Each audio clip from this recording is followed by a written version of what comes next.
Have you not been on? Well, I'm just mixing up the, I just put in 4 cups of my carrots, which I blended up in the blender because they were dried. I reconstituted them and then did that. Okay, so there they are. And now, out of this lovely Philadelphia cream cheese book on frosted pumpkin squares, we now add 4 eggs, but we're doubling the recipe, so we have to add 8. So here we go now. 1,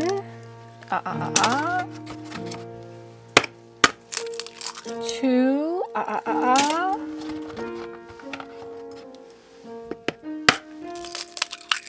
3, can you do it with one hand? 4, 5, 6, 7, and 8. And just in case you don't believe me, we can count them. 1, 2, 3, 4, 5, 6, 7, and 1 of that. That would come to 8. And we're using our one beater mixer, which works a lot better than a spoon.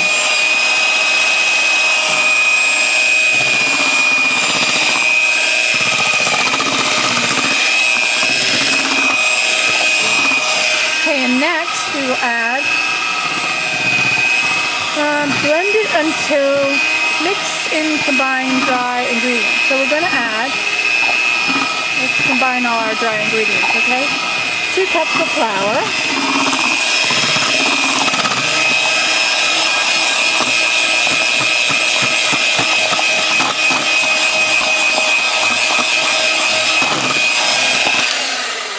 You see, you can use 1 beater. You don't have to think you can't use it if you don't have 2. Really, you do need 1. It won't work with 0. I've tried that. No, I haven't. I just said that to make you laugh. Okay, so now we need 2 cups of flour. But really, we're not going to use 2. We're going to use 4 because what are we doing? That's right, we're doubling the recipe. So let's get out our other bowl. We will start adding these in. It's really fun to do this, especially now that I have a dirty cup.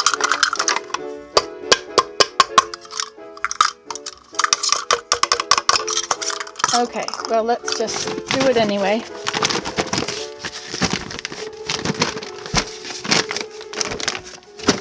Okay. 1. We have to do this 4 times, right? 2. Now we have to take into the fact that there's stuff in there, so it's kind of not completely clean. So we have to make it a little more than the pile it up just a little bit. 3. That wasn't piled up, and neither was the first one.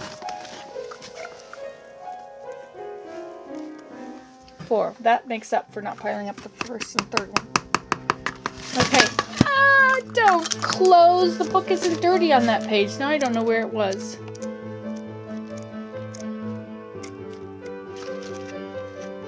There it is. Frosted Pumpkin Squares, page 180, in case I drop it again. Okay. 2 teaspoons of baking powder. Here we go, baking powder. And here's our teaspoons. It's a tablespoon. Teaspoon. Now if you turn this just so you can stick it in there. Oops, and then it'll level it off for you as you take it out. But hold on, I gotta put you down again because it's not gonna work like that.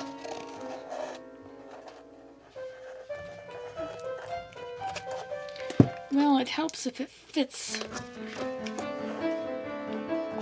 Okay, 1. Use baking powder when? Yes, for cakes and muffins and things that are going to rise. Okay, now we doubled the recipe, so we don't use 2, we use 4. This is why you need to learn your fractions when you're in grade 5. Where's it 4? Okay, 4 teaspoons of baking powder, which is not Calmet. You don't need to use any brand names, they say. 1 teaspoon of cinnamon. I didn't get cinnamon. Jeepers creepers. peppers. Cinnamon.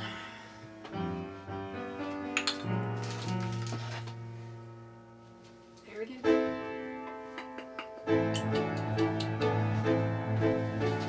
So it wants one, is that what it said? 1 teaspoon of ground cinnamon. We'll use 2.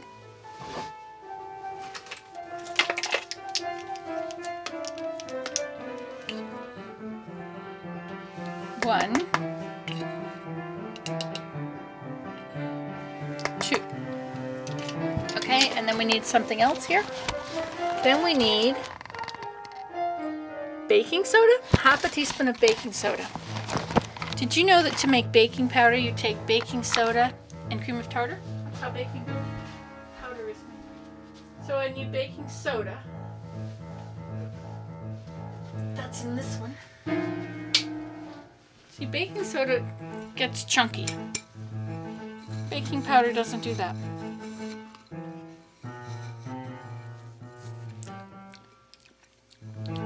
Oh, that's not baking powder. It's frosting sugar. I might need that. We'll keep that. And now we need to find our baking soda. It was in this jar. That other one did look a little clumpy. This also gets a little clumpy, but not so badly as the other one that just did. Okay, now we need... You're sitting on my recipe. Goodness. Don't have to sit on it. Just... Okay, let's see what we got. We got a half a teaspoon of baking soda. So we use a whole teaspoon because we've doubled it, remember? 1 teaspoon of baking soda. Okay, now we need a half a teaspoon of salt. Half a teaspoon of salt. A 1/4 teaspoon of nutmeg.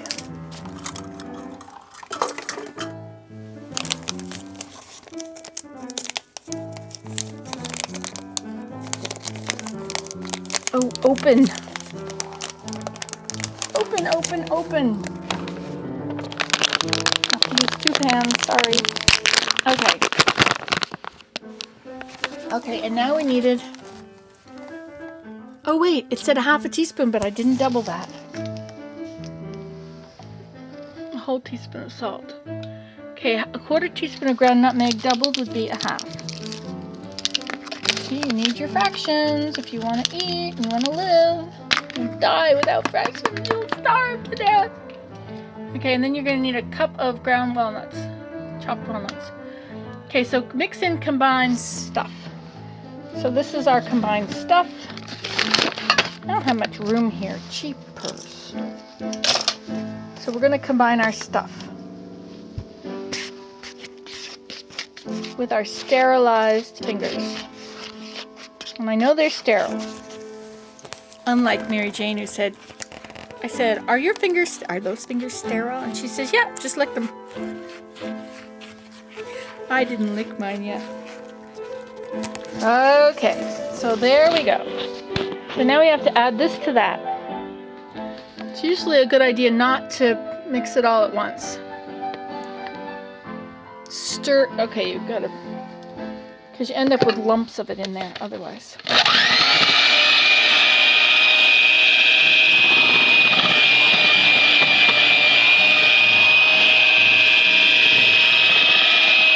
I know you think that this isn't going to work with 1 beater. I know it's tempting to agree with you. But look, you treat it like a spoon.